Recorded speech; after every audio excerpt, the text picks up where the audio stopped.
Well, if you've been following along with us in the season of Lent, you'll already know that we are working our way through the fruit of the Spirit that Paul talks about in his letter to the Galatians. And on this Palm Sunday, it seemed appropriate that we would think about the fruit of faithfulness. Each year at this time, we tell a particular story where Jesus enters Jerusalem. It's a victory procession of sorts. Jesus is given this royal welcome. The people lined the streets. And we can imagine that young people ran alongside. And as was the tradition, the precursor of that Hollywood red carpet was laid out, and palm branches were waved. Of course, it's not exactly the same as the usual victory parades of the Roman triumphs of the time. Instead of royal robes, Jesus is wearing humble peasant garb. Instead of horses and chariots, Jesus rides in on a young donkey. The people use the coats off their backs and the branches they pull off the trees to substitute for the laurel and the myrtle wreaths and the regalia. Instead of armies joining the procession, we hear about children tagging along. Jesus turns the tradition of the day upside down, living out a parable to show that the ways of God were not rooted in shows of military strength, even though that's what the people expected from their new Messiah. But this is not a way of being, says Jesus, where might makes right. It's not easy to uproot traditional expectations, is it? If you do something that changes people's patterns or what they're expecting, they can get a bit disappointed in you. The message then would have been threatening to anyone who wanted to maintain the traditional order of things, the way we always do it. Anyone who benefited from being on the top of the pile when might makes right. But here's Jesus from the bottom, going up against those ones at the top, which would have taken a great deal of determination. I wonder if you have ever felt like you had an unpopular opinion. There's a radio show out of Britain, BBC Radio 1, that has a segment called Unpopular Opinion. It's hosted by Greg James. It has a snazzy jingle, which I'm going to try and sing and mess it up, no doubt. Come and give us your unpopular opinion, something up till now that you've been scared to say. It's fun just for the jingle. And it invites people to be brave, those people that call in with their unpopular opinions, to be loyal or faithful to an opinion that matters to them, even if it is something rather trivial in the end. You know, sometimes they call in about condiments. And while it is a bit of entertainment, I think it is also a starting point for a conversation about the values we hold, our faithfulness to those values, even if they are unpopular opinions. Have you ever felt like your loyalty to an unpopular cause was important? Or that you needed to stand with or stand up for someone who needed that support? I think the world is asking us those questions right now. Right now we're having all sorts of popularity contests. That's what elections are, aren't they? And so we're invited to consider those questions as we vote. And in the fear-mongering of the political leaders and the actual fear of people whose lives are being turned upside down by some political decisions in this world, what difference will our faithfulness make? Beginning with the parade into Jerusalem, Jesus' Holy Week story invites us to ask ourselves where our loyalties lie, what convictions we hold on to what values will we remain true regardless of the consequences. Consider these, what I think are actually exaggerated entries from the now famous Methodist pioneer, John Wesley. Here goes.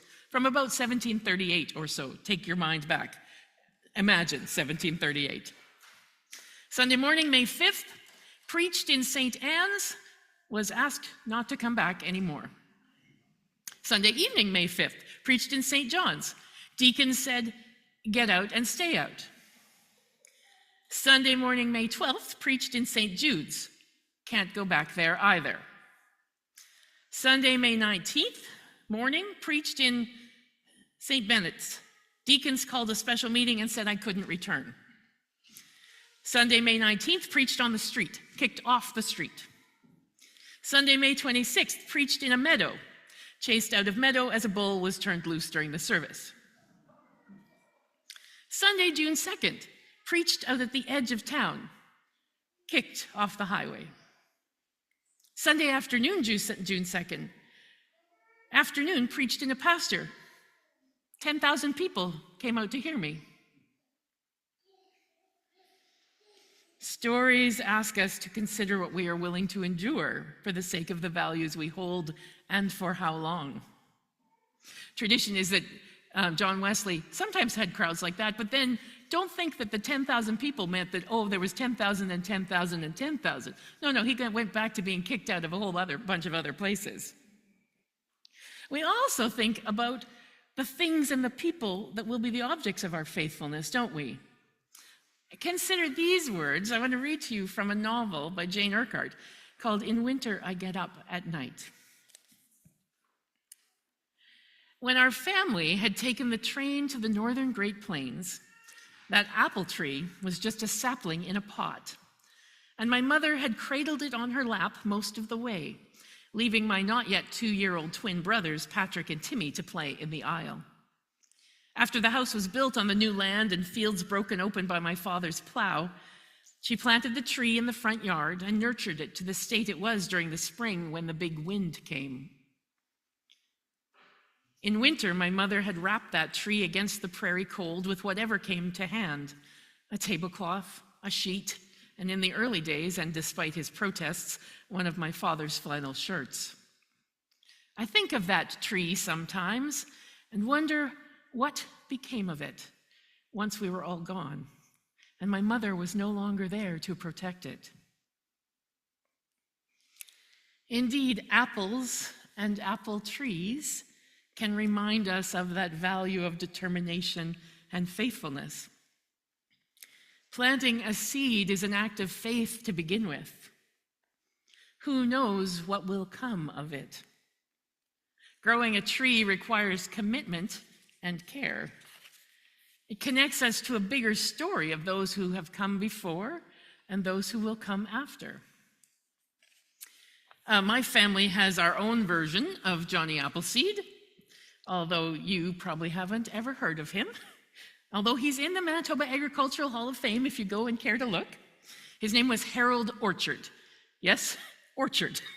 The guy who grew an orchard, his name was Orchard. His orchard was the Glenorchy Fam Nursery, about 6 miles north of Miami. He was my great-grandfather on my mother's side, so my grandmother's father. And among many other things, he developed various different varieties of apples. So he created the Miami apple, the Glenorchy apple, the White Lake variety, after a favorite summer vacation spot in the Whiteshell where he built a cabin. In 1930, he was the first one in Manitoba to produce the Melba apple. Now, we may not all have actual apple growers, but we all inherit the story of how apple trees came to be part of our lives.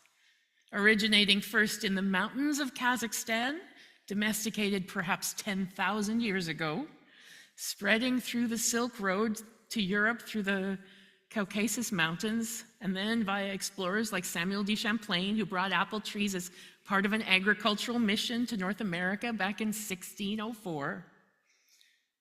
And we also all have some sort of family tree, whether or not we know much about it. And it may be a biological history in which you are grounded, or family by choice, or teachers or mentors, or in the case of followers of Jesus, the person and teaching of Jesus provides the values we might root ourselves in as we grow our tree. That rootedness provides us some of that stability and security that faithfulness gives when we know what we count on.